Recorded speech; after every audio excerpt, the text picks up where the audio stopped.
दोस्तों, एक गांव के अंदर एक परिवार जिसमें एक माँ और उसके 2 बच्चे रहते हैं, जिसमें बड़ी वाली बेटी की उम्र 15 साल, बेटे की उम्र 11 साल और जो इसका पति होता है कुछ दिन पहले ही इन्हें छोड़कर इस जहां से विदा हो चुका होता है। अब यहाँ पर माँ के ऊपर पूरी जिम्मेवारी होती है। माँ यहाँ पर गाँव के ही एक बहुत बड़े साहूकार के वहाँ काम किया करती। दोस्तों, एक दिन का वाक़या होता है जब माँ काम करने के लिए सुबह जाती है लेकिन शाम को वापस नहीं आती। अब यहाँ पर जो भाई बहन होते हैं वो घर के अंदर ही डरने लगते हैं और डरते डरते वो यहाँ पर सो जाते हैं। भूखे प्यासे ही वो दोनों के दोनों होते हैं। दोस्तों, रात को करीब 11:30-12 बजे का वक्त रहा होगा जब इनके घर का दरवाज़ा खटखटाया जाता है। तो यहाँ पर लड़की कहने लगती है कि कौन है, पहले अपना नाम बताओ तभी मैं दरवाज़ा खोलूँगी। सामने से कोई आवाज़ नहीं आती है। लड़की फिर जाकर लेट जाती है, डरने लगती है। उसके बाद फिर यहाँ पर दरवाजे को खटखटाया जाता है। दोस्तों, फिर ये लड़की कहती है कि पहले नाम बताओ, नहीं मैं दरवाज़ा खोलने वाली नहीं हूँ। दोस्तों, उसके बाद यहाँ पर इस लड़के की भी आंखें खुल जाती हैं। फिर ये दोनों सो जाते हैं और जैसे ही अगली सुबह इस 11 साल के बच्चे की आंखें खुलती हैं तो यहाँ पर ना तो इसकी बहन इसे दिखाई देती है, ना ही इसकी माँ दिखाई देती है। दोस्तों, अब ये बच्चा बहुत ही ज़्यादा परेशान हो जाता है। परेशान होकर करे तो क्या करे, फिर इनके घर में थोड़ा सा धान होता है, उस धान को लेता है और नज़दीकी दुकान पर पहुँच जाता है। वहाँ से कुछ पैसे लेता है और जैसे तैसे करके अपने मामा के पास पहुंच जाता है। दोस्तों, मामा को बताता है कि इस तरह से मेरी बहन और मेरी माँ गायब हो चुकी हैं। अब यहाँ पर इस बच्चे को मामा अपने घर पर रखने लगता है और फिर खुद मामा यहाँ से सीधा उसी गांव में पहुँच जाता है। उस गांव का एक साहूकार होता है जिसका नाम काशी होता है। दोस्तों, काशी के वहाँ ये औरत काम किया करती जिसका नाम शैलजा होता है।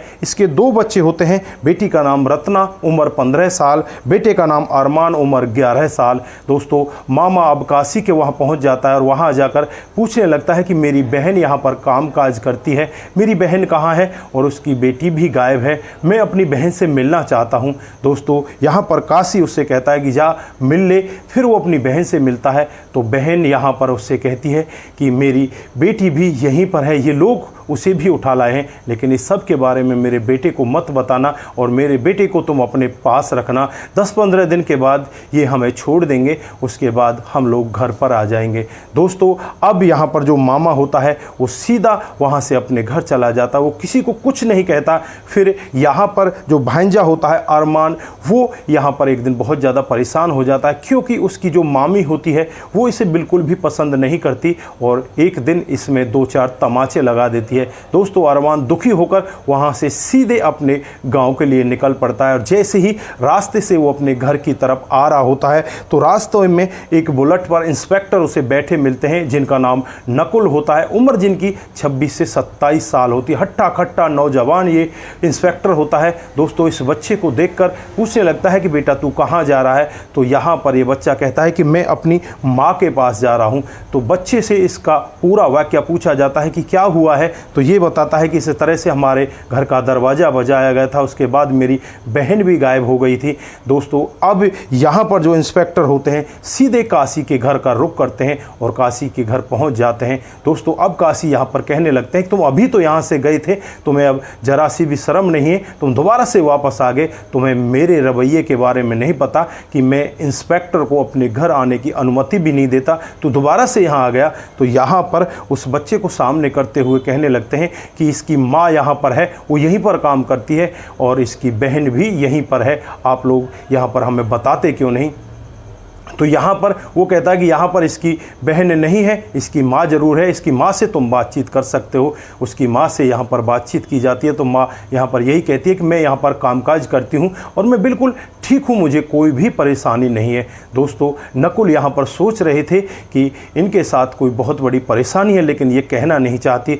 नकुल यहाँ पर थोड़ी देर पहले भी आए थे, वो किसी दूसरे केस में आए थे, लेकिन यहाँ पर इस लड़के को लेकर वहाँ से वापस चले जाते हैं और सीधे इस लड़के के मामा के के पास पहुंच जाते हैं जिनका नाम मदन होता है। दोस्तों, मामा से जब बातचीत की जाती है तो मामा यहाँ पर पहले तो कुछ बताने का यत्न नहीं करता, लेकिन जब मामा से ये पुलिस वाला पूरा आश्वासन देता है, उससे कहता है कि तुझे टेंशन लेने की ज़रूरत नहीं है, तेरी बहन को, तेरी भांजी को हम वहाँ से निकाल कर लाएंगे, तू हमें बता तो सही, तू इनके खिलाफ एक बार कंप्लेंट तो कर। दोस्तों, अब यहाँ पर मदन पर लिखित कंप्लेंट करवा दी जाती है कि इस तरह से काशी ने हमारी बहन को और मेरी भांजी को वहाँ पर किडनैप करके रखा हुआ है। दोस्तों, इस तरह की लिखित कंप्लेंट होने के बाद जो यहाँ के इस ज़िले के उस समय के आईपीएस ऑफिसर होते हैं, उनको ये पूरा वाकया बताया जाता है। 3 लोगों की ये टीम होती है, तीनों के तीनों हट्टे खट्टे नौजवान होते हैं। नकुल, जिनकी उम्र 27 साल, और 2 और इनके साथ ही काम करने वाले लड़के होते हैं जिनकी उम्र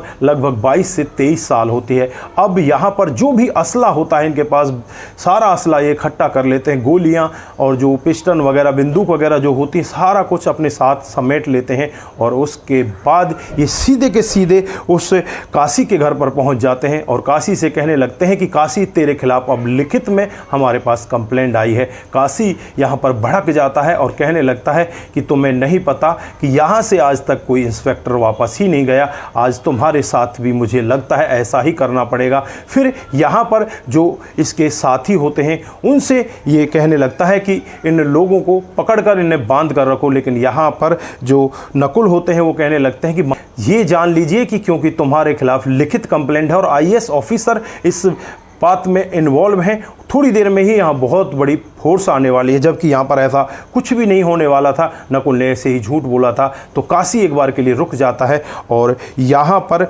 जो औरत होती है शैलजा, उसे इनके सामने लाया जाता है। शैलजा को ये तीनों लोग तीनों तरफ से घेर लेते हैं और कहने लगते हैं कि बहन, तुम्हें टेंशन लेने की ज़रूरत नहीं है, आज खुलकर बताओ कि तुम्हारे साथ में हुआ क्या है। तो शैलजा जो यहाँ पर अपबीती बताती है, उसे सुनकर हर कोई व्यक्ति दंग हो जाता है। शैलजा बताती है कि मेरे पति का कत्ल हुआ था, मेरे पति के कत्ल के बाद मैं यहाँ पर काम करने लगी थी, मेरा कोई यहाँ पर काम नहीं होता, इनके जो भी रिश्तेदार आते, जो भी और इनके इसी तरह के लोग होते हैं, उन्हें बस खुश करना मेरा काम होता है और इसी सब के लिए यहाँ पर ये मेरी बेटी को उस दिन घर से उठा लाए। मेरी बेटी ने दरवाज़ा नहीं खोला था, फिर ये मुझे यहाँ से लेकर जाते हैं और मेरी आवाज़ सुनकर मेरी बेटी दरवाज़ा खोल देती है। उसके बाद मेरी बेटी को भी ये वहाँ से उठा लाते हैं। मेरी बेटी की वहाँ पर आँख लगी हुई थी। दोस्तों, अब यहाँ पर शैलजा की ऐसी बातों को सुनकर जो इंस्पेक्टर होते हैं उनकी आंखों में भी आंसू आ जाते हैं। फिर यहाँ पर जो शैलजा है वो बताने लगती है कि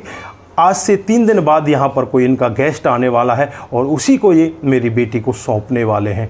दोस्तों, अब यहाँ पर इंस्पेक्टर साहब कहने लगते हैं कि अब तुम्हारा सारा जुर्म मेरे सामने आ गया है, अब तुम लोगों को मैं नहीं छोड़ूंगा, इसे गिरफ्तार करो। दोस्तों, जैसे ही वो लोग उसे गिरफ्तार करने के लिए जाते हैं, जो यहाँ पर इसके गुंडे पाले होते हैं वो इनके ऊपर हमला कर देते हैं। पुलिस वाले भी बदले में हमला करते हैं, जवाबी फायरिंग होती है, एक दूसरे में गोली चलाई जाती हैं और यहाँ पर जो काशी है उसको गोली लग जाती है और गोली लगने की वजह से काशी की मौत हो जाती है। जो इसके बाकी गुंडे होते हैं वो यहाँ से फरार हो जाते हैं। दोस्तों, अब यहाँ पर इस महिला शैलजा को इनके चंगुल से छुड़ा लिया जाता है और जो बच्ची होती है 15 साल की, जिसका नाम रत्ना होता है, उसे भी इनके चंगुल से छुड़ा लिया जाता है। फिर यहाँ पर जो शैलजा होती है इस इंस्पेक्टर का बहुत बहुत धन्यवाद करती है और कहती है कि भाई, तेरे जैसा इंस्पेक्टर अगर हमारे इस इलाके में रहेगा तो हम लोग जो गरीब हैं वो भी अच्छे से अपने जीवन को यापन कर सकते हैं, हमारे साथ भी कुछ गलत नहीं होगा। दोस्तों, फिर यहाँ पर इनको इनके घर ले जाया जाता है